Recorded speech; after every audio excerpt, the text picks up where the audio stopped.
what would be the arguments that would stop a woman today? She's heard about progesterone, she has read it, that it might help her, but what are the fears or, you know, the uncertainties that can hold women to try it? One, the doctor putting her off it because it's a scam or it doesn't work, or there are no studies, of course. That's laughable because there are hundreds, thousands. The other is reading the blogs on the internet. Instead of reading the studies done on progesterone, reading the blogs. The blogs are full of people complaining about progesterone because they're all suffering from estrogen dominant symptoms. Estrogen stimulates progesterone and progesterone stimulates estrogen. So if you use a little bit of progesterone, like the 20 to 40 milligrams a day people are normally told to use, it's going to stimulate estrogen. You're going to get then estrogen effects, which is the typical water retention. So the one big complaint is weight gain. And I've put on 5 pounds in 2 days or something. That's water retention.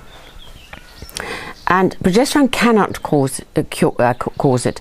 It's a potent diuretic. So much so it's now used for traumatic brain injury victims to stop edema. And the other thing they complain about is the genuine weight gain, which is fat weight gain. And again, you come back to estrogen, because estrogen is a mitogen. It causes cells to proliferate. Progesterone stops cellular proliferation, and it cannot cause weight gain because it cannot make cells divide and multiply. And unfortunately, because of the blogs, because they're given too little progesterone to use, women are very, very fearful of using it or continuing with it. But unfortunately, you have to use a large amount of progesterone if you want to not even experience the estrogen dominance, about 400 milligrams a day or more. That's if you don't want to experience any. And you get people trying 100 and they've got it, and then they go up to 150 and they still get it, and they start getting up more and more, but it just prolongs the agony.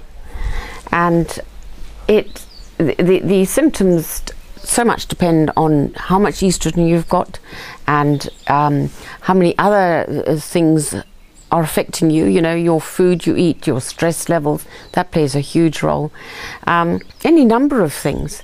And lack of vitamin D, that also affects progesterone. Again, that was found in the TBI studies. So you can't just sort of think, okay, it's a cure-all, let's try some, heard good reports, and then of course you get bad results. You have to use enough. You have to.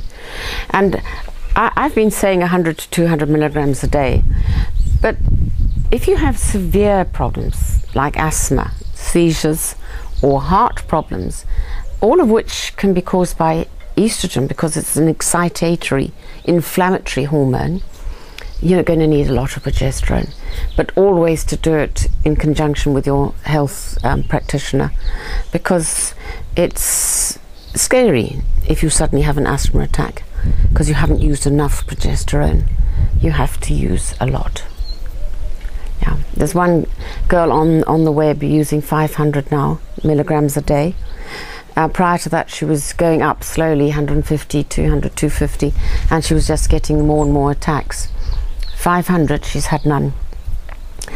So it's better always to do, if you've got a major problem like that, always do it with somebody who understands, always. But for minor things like headaches or bleeding problems or something, then you can go it alone if you have to. It's always better to get support, but often that support is just not there.